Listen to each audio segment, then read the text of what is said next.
has a $600 million contract with the Washington Post. Why? Because they are manufacturing consent for us to go to war. So when undercover government agency that's known for throwing over governments and bringing drugs into the country, the CIA is the dirtiest. And by the way, I have to full disclosure. My dad was actually a CIA agent, so I know. So this group that's hot, that their main purpose is to create chaos. They have bought the Washington Post, so we have to think about why that is. Why would they buy a news outlet and one of the top news outlets? Why? Okay. Anybody interested in maybe a little song? Yes, sing. Let's sing, please. Anybody want to start? Who's the singer? Who's the singer in the group? Come on. It's certainly not me. All right. Yeah. Let's go. Oh no, we're just sharing. All right. Let's come on. Let's not be shy. Friends and family here. He'll start. Please. We shall overcome. We shall overcome.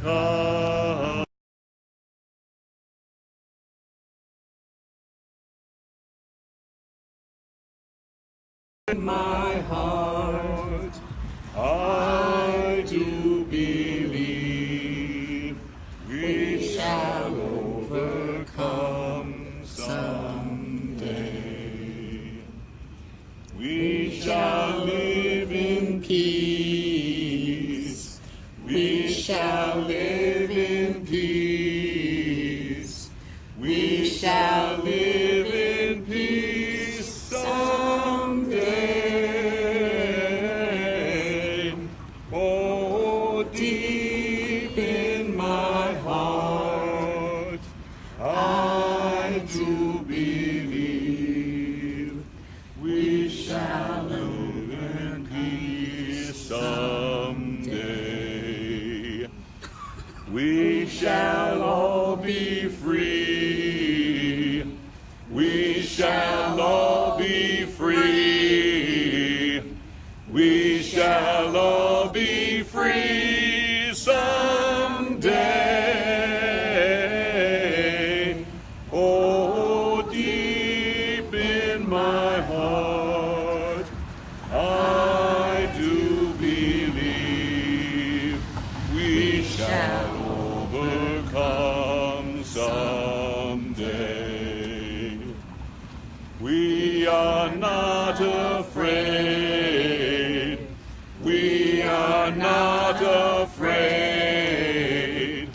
We are not afraid today.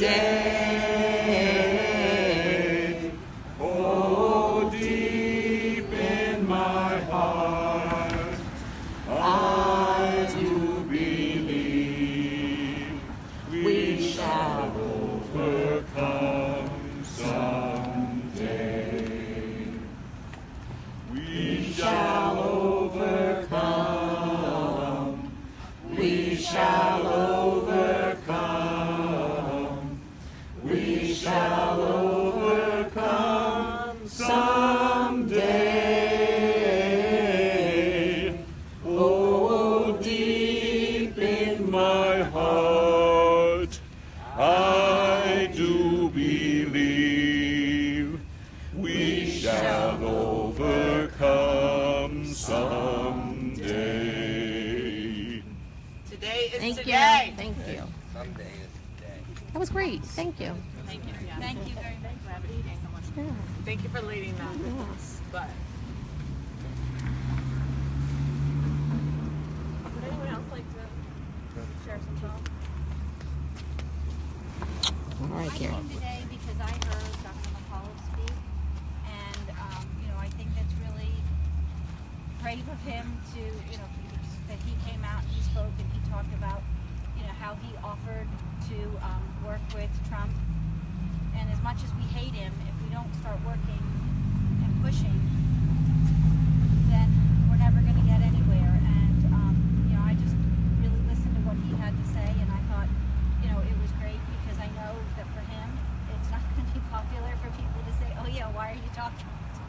Who did you say you were working with? Governor McAuliffe. Okay. He came out, the governor of Virginia.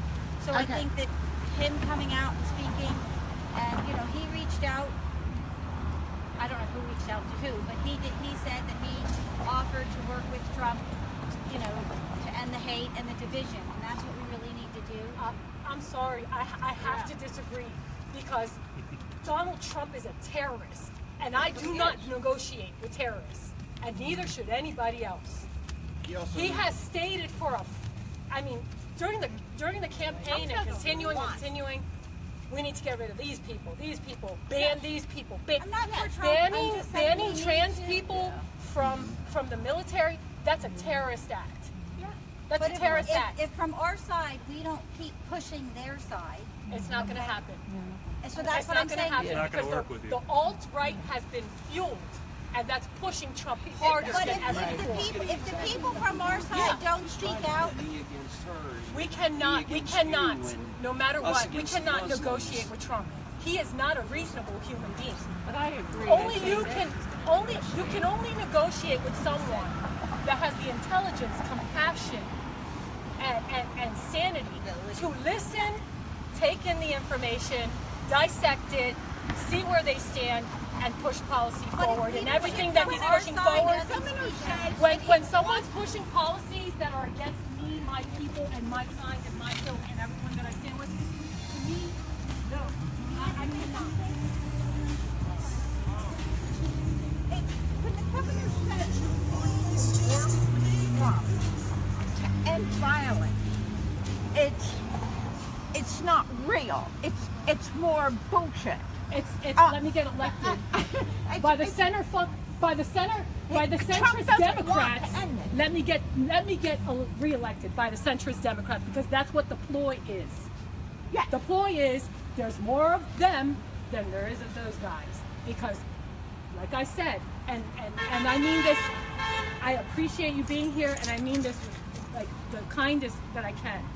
We cannot negotiate with someone who has hate in their mind, how would it look if we would have been negotiating with Hitler? Because that's what we're facing right now. There's no negotiating with Nazis. The fact of the matter is, Yeah, we did. And that didn't turn out well either. Ma'am, everybody gets a voice. First Amendment rights to all. You've been talking all night. Let somebody else talk, please. Okay. Thank you. We got your point of view. Okay, Like I said, once again, centrist Democrats. and she's the one that is directly affected by what is going on right now. So you have really So we have to wait for white allies have to no come and rights. save us all the time, and you have to direct me and how I speak and what I do. And I'm trying to tell you, we can't negotiate with somebody that hates. But don't divide our group. We're not dividing. He's leaving. He's He's leaving. He's dividing. He's dividing by telling me She to has shut the up. voice. When I'm trying to explain, I just want to tell this lady where I'm coming from. We can't negotiate with people that are Hitler-ish. We can't. She has the voice. Only she has the voice. No, we all have a voice, Carrie. We all have a voice. people that were fighting What's today, going on right those now? Nazis are white. I'm white. I'm against the Nazis. I can speak if I so choose. And I agree with you. Thank you for being against Nazis, because we love that. What's going We on appreciate today? you for that. She's black. She knows what's I'm going on. not speaking against white people trying to represent the rest of me. I'm, as a white person, I can protest them. Thank you for doing that.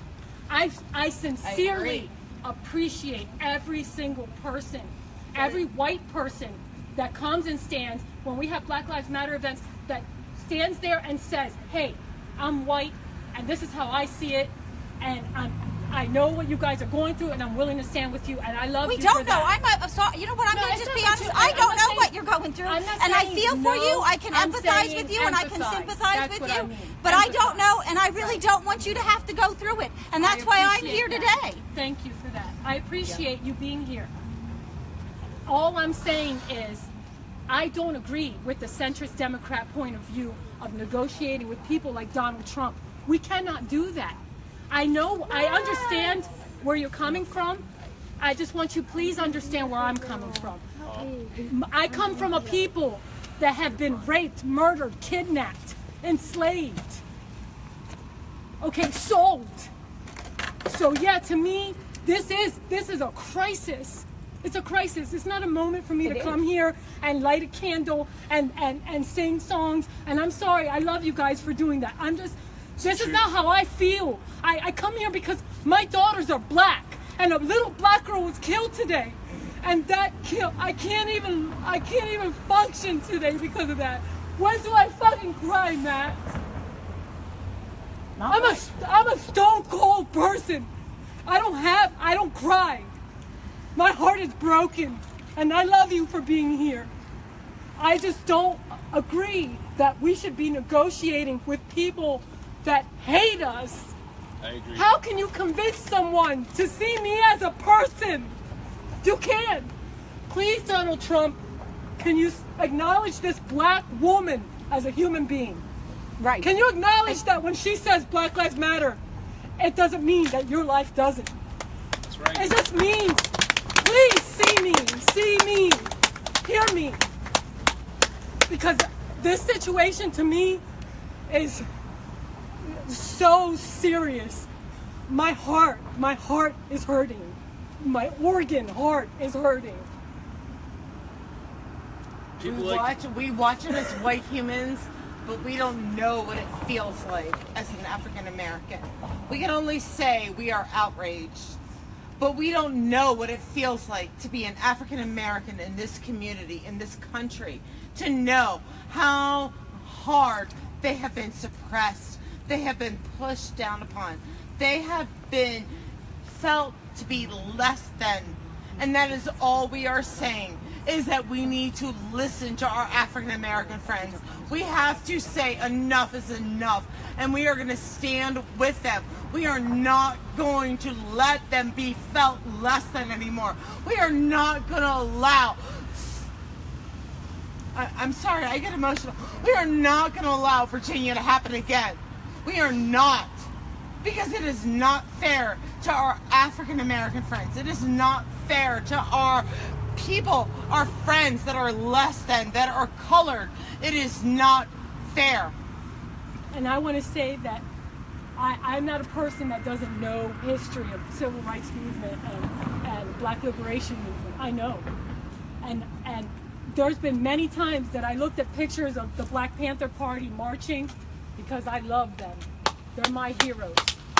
And when I watched them marching, I saw white brothers and sisters standing with them, and my jaw dropped. That's the truth.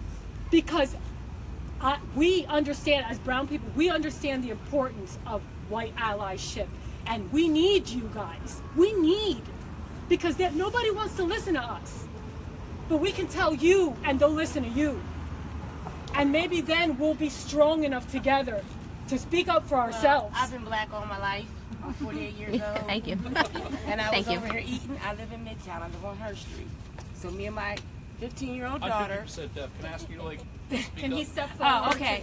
So me and my daughter were walking home from this restaurant here. We live right in Midtown. And this lady here stopped us on Forster. She said, "Where you going?" I said, "Home." So she said, "Come with us to this meeting here."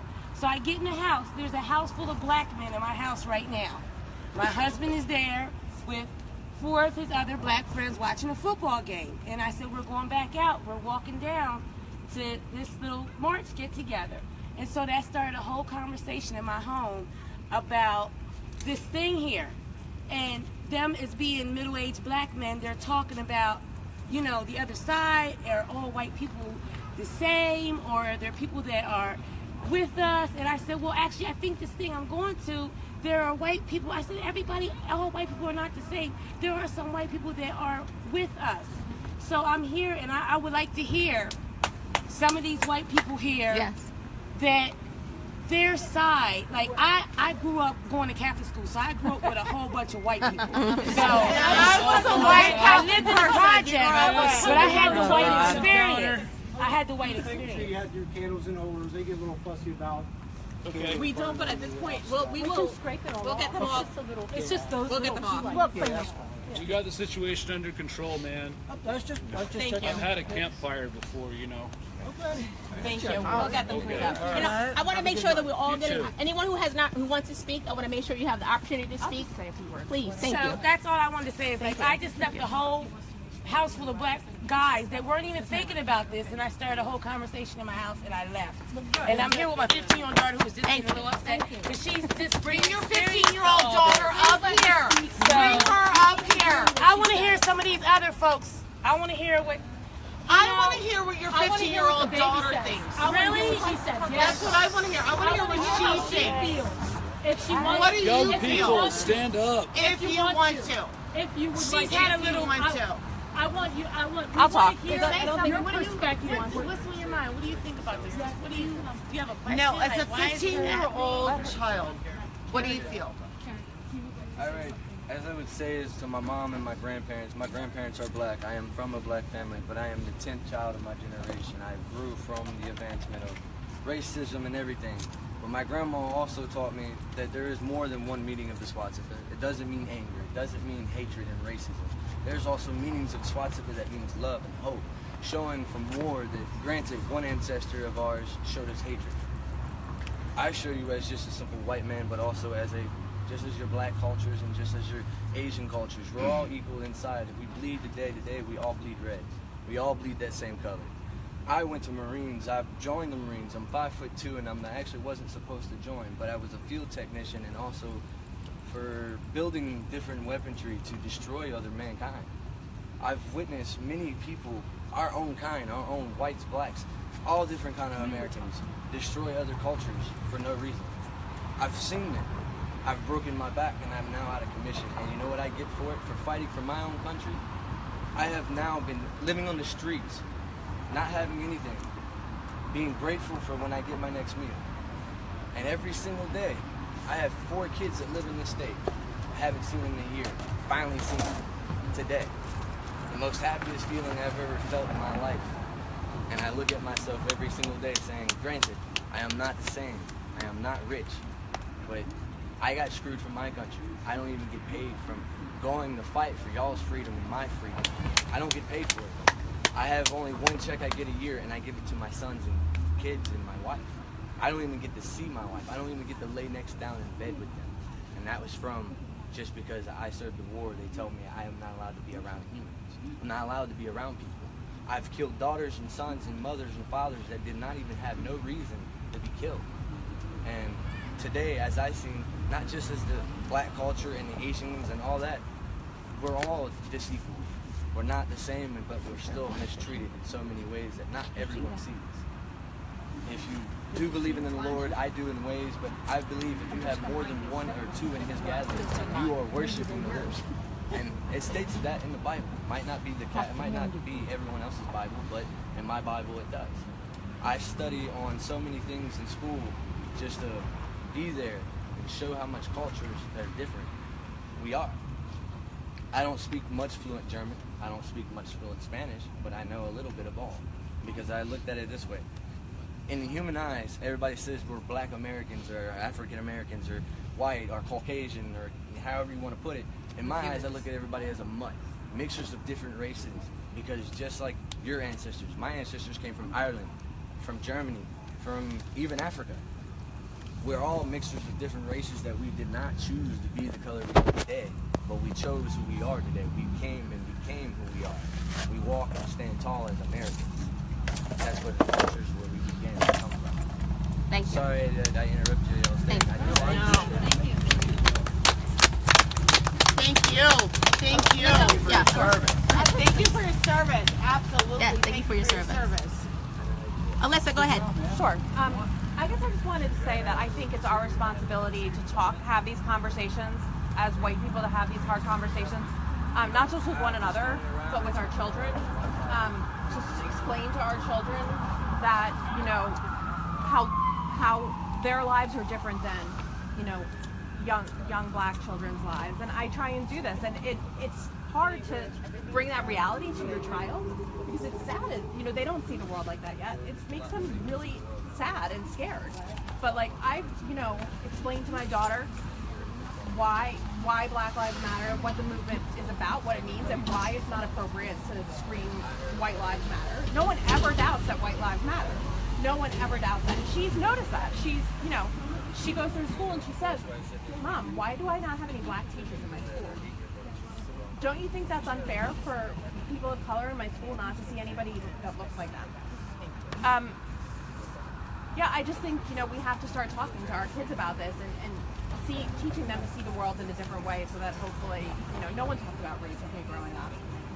There were, you know, I'm Jewish, and, you know, I did grow up in a town where there were no Jewish people, and I had, you know, people throw pennies at me and tell me that that's how my people got rich. I had people say, like, are you afraid you're going to go to hell because you haven't accepted Jesus Christ? You know, I had friends in quotes, you know, who when they were drunk at parties, like, would have, you know, especially in high school, would say all sorts of crazy shit. I just, you know, I don't know what, you know, what we're gonna do. But when we have a president, you know, I do agree that there's no hope with Trump, but I think we need to hold these people, these Republicans, like our senator over there, who is not an idiot. He is sticking with evil because he wants to pass, he wants his agenda to pass, and we need to hold him accountable. We need, you know. Okay, I'm afraid. Is anybody else afraid? I thought of fireworks. Trump is like that. I know it was fireworks, but and to me is too probably. But, yeah, I mean, you know, what hurt me more than I don't even know. One of the things that hurt me greatly was, like, to see, I don't know why I expected any better, but to see him say, like, condolences to the family and best regards to everyone who's injured. It's like, who is this person who... He doesn't know how to talk to people. He said congratulations to someone that wasn't no empathy. He's disrespectful. The way he's horrible, and we have to do everything we can not to let our country get divided. They sat there and chanted last night. They stood there and chanted, "You will not replace us."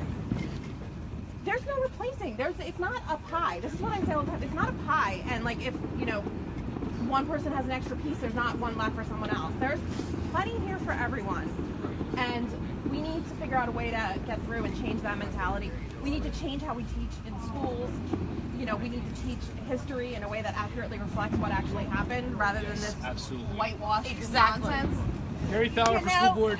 Exactly, and that is why we need people to run for local office. That's what we need to do.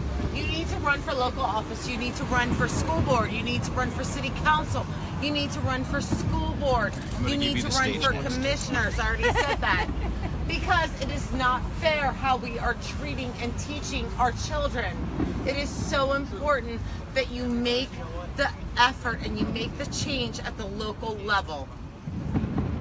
We all claim and scream and get so upset about... Let me just jump in real quick. I'm going to go ahead and nominate myself to take stock. If anyone doesn't like the way I'm doing things, feel free to replace me with somebody else who might do a better job. I want to give you the floor, and then you. Okay? So if you want to speak, put your hand up. I want to say that Trump is an easy target. He's a crazy nut, and it's an easy target. And none of us like him. In fact, all of us have probably thrown up because of his existence and the things he says. But that's the easy target. When I'm coming down 3rd Street, and there's all the people in their houses, and there's the people in their gowns, and there's the people sitting in the cafes along 2nd Street, that's the work that has to be done. It's not each other here. We have to be here. And you know, I grew up playing on these steps and have been protesting on these steps ever since, and I thought we had a lot of things moving in the right direction, if not solved. But that's the problem. The silence, the acceptance in the office, the fact that the news goes from the news to the weather, and people are more concerned about that. Yeah. And so that's I agree with you 100%. We have got to deal with that, which is in our neighborhoods and in our houses and in our families. And keep speaking the truth when it's hard. Yes. If we want to Thank change you. it, we have to stop it locally. Thank we you. have to stop it locally with our school boards, All right. with our city council. And we have to We have look to at be our own engaged. selves. We have Yes. to look at our own selves and see Yep. what we do. You know, 90% of my friends are white. And probably 75 are Democrats. Central Democrats. So Are they there's moderate Democrats, A lot or- of, no, we don't have any moderates. But there's a lot of heated discussions in our household. And where are you from? And it hurts. Right here. In Harrisburg? Right here in Harrisburg. And I am so sick of this battle that has been just Because we going as on Democrats my have to be whole life, more you know? progressive. We have to say enough is enough. Especially when we're asking, our Democrats are asking us to now accept the fact that we might endorse people that are pro-choice. All right, you want to speak, please. Yeah, she has the floor next. Thank you. Thank you, Max. I agree with the local, but I also, our senators, I think, again, with when you said negotiate with Trump, I'm thinking not maybe negotiate, but call him out. I remember calling Toomey when Trump was first elected and Bannon was put in, and I said to his staffer, I need to ask you, is Trump supporting Bannon? And he said, well, he's supporting what Trump wants. I said, oh, I'm sorry to hear that Toomey's racist. He's not racist. I said, well, then he needs to speak up and tell us he's not. If he's agreeing to that, he is racist. We need to call them out and keep the pressure on. We need to say to Trump, what are you doing about this? You're doing nothing. You are racist. We need to keep the pressure on there and call it what it is. Thank you. Thank you. Thank you. It was over here, wasn't it? No. was up Thank next? you. Hi, I'm Tracy. So forgive me if I get a little emotional. We need to stop scapegoating other people. We need to stop. A long time ago, we were scapegoating Germans. We were scapegoating the Irish. We were blaming these people for all our problems. Then the Japanese, then the Jews, the blacks. We cannot blame other people for what is going on to white society, to lower income, to middle income people. This is government. This is not others. This is government. Now, we've turned the tables and we're targeting Muslims. And who's next? There's always going to be someone who is scapegoated for all our problems. And we can't do that. We can't allow it. On a personal note, long ago, my great-grandfather was deported because they thought he was a spy. They thought, he was the ills. He was the problem. They were deporting people from other countries. They were getting rid of them. This is what we're trying to do now, and I don't understand. We need to hold our government accountable. We can't turn on one another and scapegoat other people for our problems. This is government. We need to hold people accountable. It's too much. And the carefully crafted tweets saying they're decrying violence, decry racism, decry bigotry, not the violence. That is a symptom of what else is going on. That is a symptom of the racism. The racism is what needs decried.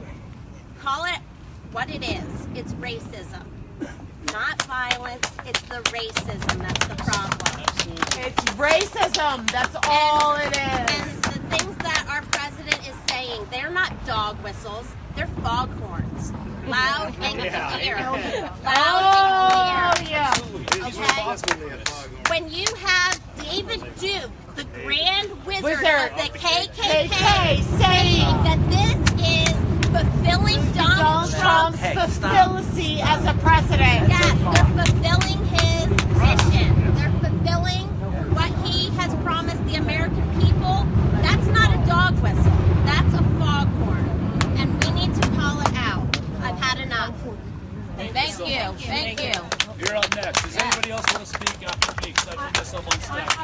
I would like to ask one, Max, when when you speak, could you please talk about racism and the origins of racism itself? Please, thank you. I just wanted to talk about reasons why I'm here. I watched a Facebook Live video last night of a group of people in a car leaving the rotunda at UVA. I used to live there, so I feel extra emotional about it, just seeing it on the streets where I lived. She said they're not wearing masks. They look like they're in a boardroom or they're in a college classroom, and someone else in the car said, that's because they are. This is not just because of Donald Trump. This has been happening for a long time, and he's just enabling them. Yes. We need to talk. We need to have those uncomfortable conversations with the people that we know, and make racists uncomfortable again. Make racists scared again. Yes. It's not just about Donald Trump. Thank you. It's not about free speech. Everyone's opinion is not equal. So, 1 second, I'm going to add you to stack after myself. Does anybody else want to add to stack before I speak? You're after Keith. Anybody else? Let's just speak. Go ahead. Go for it. Let's go. Okay. So, my name is Max, and I'm a local community activist. I moved up here in August of 2016 because I basically got pushed out of my own fucking home. Frederick, Maryland is where I'm originally from, right down the street. It got gentrified to hell. And I couldn't even afford to pay rent in my own town anymore. So I had to move up here. I moved up here with a car full of whatever the hell I had, and anger and sadness in my heart, and out of desperation and necessity. But I just want to say that over time since I've been here, I've made a lot of really cool friends. I moved in under the roof of my friend Chris Senick, who took me in when I had no place I could go. He's running for mayor, in fact, to challenge pap and fuse from within, which I think is important. Chris took me in, and the whole reason I knew Chris was because of the local internet community of anarchists and activists, and so I moved up here. But over time, I've really made this my home. And I love Harrisburg. I love the fact that when I go down to the gas station and there's a homeless guy and he tells me he hasn't eaten in 3 days, I love the fact that I could just buy him a sandwich and make his day. You know, I love the fact that when that other guy spoke up, somebody offered him a cigarette just because that's how we are. You know, we just understand struggle. This town is not a wealthy town. And it's a town that's plagued by violence, it's plagued by drugs. But we oftentimes hear talk about that kind of stuff, and it usually originates and stems from places on the West Shore. And people don't like to come out and see what Harrisburg really is, because there's more than one Harrisburg. You know, there's violence, there's drugs, and there's gangs, there's graffiti, and there's broken windows. But then there's also the people that fix those windows. You know, there's the workers. There's people like us, people who live here, people who love each other, people who show up on hours' notice and stand together as a community. And so I moved here out of necessity, but I really love it here. I love the activist community here. I love the way everybody comes together and cares for each other.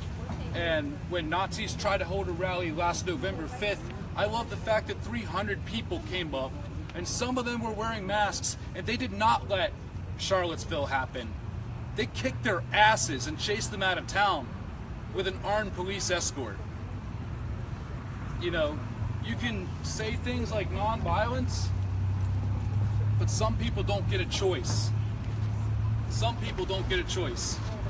My sister was at Charlottesville today. My baby sister.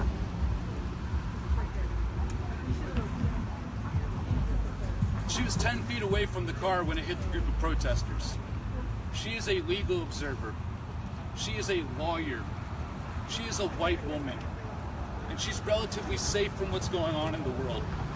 She has class privilege. She has white privilege.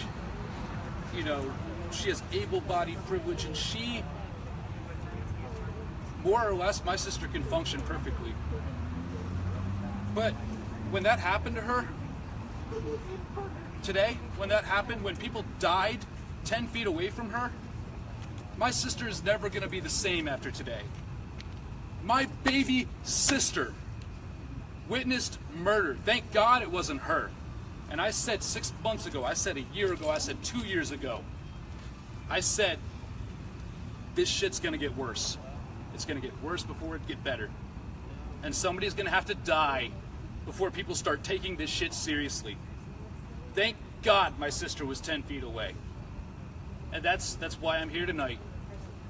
You know, I'm a community activist and I've been doing this stuff longer than she has, but she almost lost her life for it today. She thanks me for helping her radicalize and like understand capitalism. I'm a socialist, I'm an anarchist, I'm against this shit. And she's helped me understand things like feminism and things like trauma and things like what it means to be a woman. And when Catherine spoke earlier, very few of us here, I don't see very many people of color out here, and I wonder why. Do they feel supported? Do they feel free to speak freely? You know? Are they worried about somebody coming by and plowing through them in a truck? You know? And it's just... We've lived with this so long, we're used to living like this. We expect things to be rough, you know? Yeah. I'm a nurse, okay? So I'm supported by, luckily I'm educated. Yeah. So that was been my difference in the world. But the thing is, when I go to a job, they say, well, Robin, oh my God, you know, I have these white girls that come in and, you know, I work for the state and this is so hard and how do you get? I said, you know what? I expect shit to be hard for me. You know what I mean? Yep. So I know when I go into something that I got this in my mind, because you know what? I'm gonna get fired because I'm late, because I'm got the black lateness, or you know, or something like that. But I'm gonna get this. Like I got this. Like I expect. And I said, you know what? I go into something expecting, you know, shit to be tricky for me, and that's how we expect. We expect this to happen and that to happen. And so seeing this going on down here and all that, black people think they just, you know, like okay, what's next? You know what I mean? Right. I really appreciate, you know, you all coming out, like, because a lot of people don't know. A lot of black people don't really see white supported people, like, you know, supporting us like this. We appreciate you coming here to help inform us, because you don't have to do that. You know, you don't have to work to educate us. We're the ones that need to do the work. Right, and that's what I was trying to say. I was trying to say, it was not a call out. I was calling myself out as a white man. Because what if I hadn't caught that? And what if I hadn't bothered to step up and acknowledge the way that could have looked like an expectation of more willingness from black people? But you know the other way your life could have won is, when all shit went bad for you, you could have ended up the white supremacist. Because you could have felt, you could have felt so powerless. You wonder, how do you get like that? You could have felt so powerless, and you could have felt supported by this group to say, guess what, man, your shit's fucked up. You know why? Because you ain't got shit. Because they're taking everything from us. Right. And you could have ended up, is that what happens? I don't know. Right. We don't know. Is that how they get like that? I have some ideas myself. Catherine asked me to speak earlier about the origins of racism. I guess she thinks I do a pretty good job of that. Absolutely. I appreciate that a lot. If anyone else who's like black, Latino, whatever, if you want to step up and interject or take over or anything, feel free. But racism was created. Can I say something? Kathleen, I love your sign. It's great. Okay, go ahead. Don't say yourself. As I was saying earlier, many of us in this crowd will never know what it means to be a black woman. I will never know what it means to be black or a woman, or both at the same time. You fucked up if you're a black man. And I will never know what it means to be a black man. And the origins of racism, at least the way I understand them, is that, you know, there needed to be a way to keep workers separate from each other. There needed to be a way to keep nations at war with each other. You know, we couldn't have this, people living together. We couldn't have the suburbs and the cities. That's why they became a thing.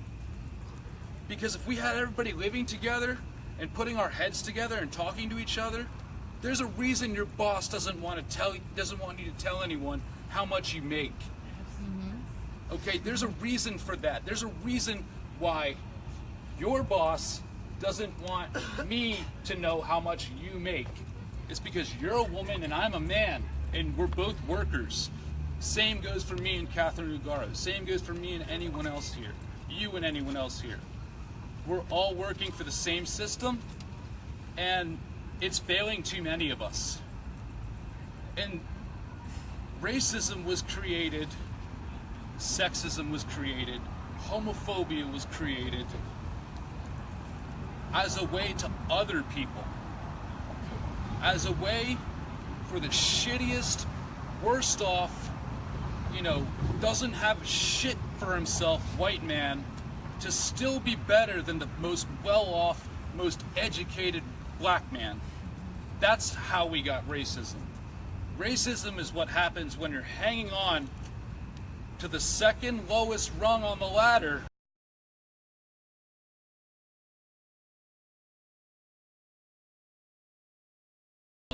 and making them feel like, hey, at least you're not a nigger. Oh, God, it's because guess what? If we don't talk to each other, they win. Right. When the 99% is worried about that person's color, and guess what? I saw the map of latitudes. The latitudes. And so from this latitude, you're very bright, and then you're very dark because you're by the equator, and then you're very light again because you're... That's why we're fucking fighting? But that's what they do. That's why they created this thing called racism, because they needed something so that the poor, like, hey, you're still one of us. So I got people, I'm over there in New Cumberland, and I'm right in the middle. I got big, beautiful houses here and a trailer park here. Here, the trailer park people, some of them don't realize that they are in the same boat as me. No. We're all working and trying to survive. Their skin is lighter than yours. And we have a local situation. How many people? We need to be clear on a regular basis on how we can become much more effective. Exactly. We need to pick targets. We need to be able to be effective in using creativity to make our point. Okay? Years back, there was nothing better than having a good prop to make a point. I understand here recently there's a local restaurant, for example. A local restaurant that has some problems. Right there. And yeah, well, that's not there. Crazy. All right. He's over there. Okay. It's the right on. Name it. So make sure we know we got the right target before we burn it down. Davy Bones Locker. Davy Bones Locker. Tactical. I'm the one out there protesting every day for him. I work at People don't understand that. Shut up. Okay? And I run into these ladies here on my lunch break on Wednesday, as a matter of fact. Isn't he in jail? And they informed me about that situation because I guess they thought I was going to lunch right there. And I was like, what? And they show me everything on their phone. So the thing is, we need to use our creativity. You're welcome. Thank you. Please tell everybody else. To make the point. And you have used your creativity, and with Mr. Fitzgerald, I understand, if I could say that, you got leaflets, I guess? No, Mr. Fitzgerald and I talked about it, but it was me and Kadita that have been doing it. Why don't we do this? Oh, no, but I mean the handouts. No, Kadita and I have been doing the handout. No, you the handout. Why don't we do this? Why don't we... I like what Keith is saying. Why don't we just put a cap on it, just for the time being? Absolutely. Pass the mic to Jamie, and then I don't know your name. What's your name? JD. No, but can I address that before we move on? That he's right. That we all need to boycott Davy Bones Locker Room up the street here with the right awning barbecue place. He's a racist. Now move on. We need to sit down and do a foot diagram. As an organization, all of us need to understand who is actually kicking our butt. What people are the ones that are causing the problem to the generalized community, and how we can go about doing that. 1 second. One quick point on what Keith was saying is the police want to mess with us when we're standing here doing nothing. Protest with your money. Yes. Yep. Don't spend your money on people that spread hate and violence on other people. And as a matter of fact, let me encourage them we to cap that real donate quick, because to what I what's want to going do on in here North Carolina is I right want to now. pass the mic to Jamie and then JD, and then I want to open up the floor for tacticals, discussion, and long-term strategy Right on. in Harrisburg. So, Jamie, go ahead. And if it's related to tactical discussion and long-term organizing strategy, for later. skip it. Same thing. Go ahead, Jamie. Well, the one thing I keep hearing from the so-called alt-right, which we know are Nazis, is that they're patriots. They walk around and they carry flags with swastikas on them. They carry around Confederate battle flags. That's not patriots. They call themselves that, but they have no understanding of what that word means. The America that I know and love is right here. I believe in the dream that was this country. Not the American dream that we've all heard about, but the dream that was this country.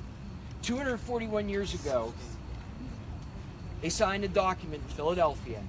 It says, all men are created equal and are endowed by their Creator with the right to life, liberty, and the pursuit of happiness. That's an ideal that we have not always lived up to in this country. Many, many times, people have been persecuted. Different people, the Native Americans, slaves, Catholics. Slaves were Africans. Africans. Women, to this day, we're constantly being told that the other is the enemy. When in the America that I know and love, there is no other. We're Americans. And that's why I'm here today, because I believe in that ideal. Carrie brought up a good point. We change these things. We stand here in solidarity with each other. And that's a great thing. But we're not going to change things until we get people into office who are going to be voting for things that we stand for. And if we can't get the people in office, then we got to take those reins ourselves. I myself am running for Susquehanna Township Commissioner because I want to make real change locally and in this country. All up and down ballots. There are empty slots. Nobody's running. Nobody has a choice. Make sure your neighbors all know who the right people are right now, who are really fighting for the city. Jamie Carpensee. Jamie Carpensee, Susquehanna. Susquehanna Carpensee. Susquehanna Township 6th Ward. And then that's my friend Carrie Fowler down there. She's running for school board. Harrisburg City School Board, vote for Carrie Fowler. East Penn School Board. She's literally the only one that What's gives that? a shit. Literally I'm running for the only one school that board in cares. East Pennsboro. Awesome. And also we have here Alyssa Packer is running for Borough Council Camp Hill. Awesome. So it sounds like we've got a lot of people who are already very politically motivated in direct action. Go to Dauphin County Bureau of Elections website. Make sure Look you're at the registered to ballots. vote. Get your neighbors registered. Or Cumberland County. For Cumberland County, they have a website too. I'm sure it's all listed. And you look at that ballot and just look and see all the offices that there is no contest. Some of them there's no Republican running, there's no Democrat running. Right. There were 9 of us running for Democrat, but anybody that lives in school board, I am the Dauphin County, I am the Democratic. I'm sorry, I'm crying because this is so emotional for me, but I am the Democratic election of, what's the word I'm looking for? Thank you. For the Harrisburg School Board, and I gotta tell you that if anybody is living in the Harrisburg School District, if you have children, you pay taxes, I'm the person, because I'm gonna fight for you, I'm gonna fight for your children, I'm gonna fight for your taxes, I'm gonna fight for you. So I want to ask, what have am I Jamie missing next. here? I'm Why gonna- is there no black people here? Well, How that do brings you us- all get together? I got That's two right. friends That's because what I want to I live know. here. Social You really- media. This is my hood. But I know. I that's can- the I- only reason I can help- found out. I can help you How with that. I Listen to have Khadija. found Listen to out. Khadija. I can help She's you. the one who organized it. Okay. All right. Well, no, I'm just one of the organizers here, but So what you can do, number one, is you can. Are you on Facebook? I see it. I don't do Facebook, so Okay, that's the reason why. If I did, you're gonna need to jump that's on. what needs to happen. Y'all need to have some connections to Black Facebook. Why I say everybody donate money to the flyering fund. Yeah. So you need to jump on Facebook, and we'll talk after this, and I'll let you know what sites to go on and like, so you can get informed. Thank you. I'd like to pass the mic to JD now. He's been waiting a long time, and we're going to make sure everybody gets a chance. What I have to say ties in with what you were saying about local elections, and everyone here gathered on the steps. This is democracy at work. Democracy started in Athens with people circling, gathered on the steps. And what I wanted to say is, because of the Supreme Court, Citizens United versus Federal Election Commission, this was decided in 2010. If you want this case, I can provide it to you. Money is free speech now, and because of that, the grassroots organization, everyone coming together, it is up to you, it is up to your families, it is up to your friends, it is up to the people on the sidelines. You are all you have. I know that's fucked up to say, but because of this Supreme Court decision, people with more money can now control every aspect of your life, and you do not.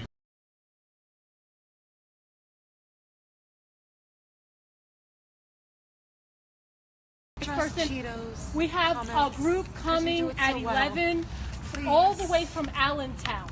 Right. So please, that's a long drive. So if you guys can please stick around till 11, I have to leave because my daughter has to work, or else I would. We have people coming at 11 o'clock to start another protest. But I was scared to bring my son page, because the of what Harrisburg happened. Rising Facebook page. And then we're going to have another event, a larger event. This was very short notice. It's a pop-up action. So now, like, basically, everybody that came here tonight, your mission is great and attendance. it's not over. But, like, next time we do this, like, bring 3 other people with you. We will triple our numbers. One thing real quick, this Tuesday, the 15th, is the 5-year anniversary of DACA. DACA stands for? DACA stands for Deferred Action for Childhood Arrivals. Thank you. Yeah, thank you. We have been rallying, some of us have been rallying outside Senator Toomey's office every Tuesday since January. Tuesdays with Toomey. We'll be there this Tuesday. Tuesdays with Toomey! We have Adon Jesus Marin from Make the Road PA from Allentown coming to speak. I forget Christopher, and I'm forgetting her first name, from Put People First in York. Carla Christopher from Put People First in York, and somebody else. Andy Hoover from the ACLU. So if you're free Tuesday at noon, we'll be in front of Toomey's office on Walnut Street, asking him to fight back against Trump's attacks on DACA citizens and to stop the deportations. What does democracy look like? I'd like to say thank you for inviting me to speak at Tuesday with Toomey. And I think there's been some question about a process for continuing, all right? This gentleman said he'd like to speak, and then you said that you were talking about going into like a few minutes of brainstorm possible tactics and strategies on how to deal with localized issues. So So Jeremy, go ahead, and then Guy. I want to say something very quickly. I like very much what you had to say. Why is it all white people here? I agree. I think that's pretty dope too. No, it's not all white people. We have one person of color here. I think there's more than sorry, that. 2. We have 3 people of color, so that was an unfair statement. Oh, and Kadita. I'm sorry, Kadita. Hey, we have. Here we go. What I'm trying to say is I think all of us have failed as far as reaching out to other people in our community. Right. No, we haven't. We haven't. Let him talk. Let him talk. I think that, and myself included, more than anyone else, needs to reach out to our community so that everyone's here. The fact that We only decided to do it at last minute. So. But you know what? The fact that there's only this many people here, there should be 1,000 people here. Well, this is We need to start talking to people. Yeah, that's what I mean. That's the problem. Go ahead. We need to start talking to people in our community. We need to start reaching out to people in our community. Guys, can we listen to him, please? Yeah, we are. We're trying to make this like a community event. Catherine. This is about solidarity. Give Jeremy the floor. We need to start talking to people in our community about this shit, man. We need more people here. We need to start talking to our neighbors. Like, if we think that city government or state government, anything is going to do anything for us, you're fucking wrong. Everything's going to happen right here, and we need everybody here. And the only way to do that is to start talking to our neighbors and our friends and let them know why this shit is important and bring them out with us. Absolutely. That's why there's no one here. It's our fault. It's my fault. It's my fault that no one's here.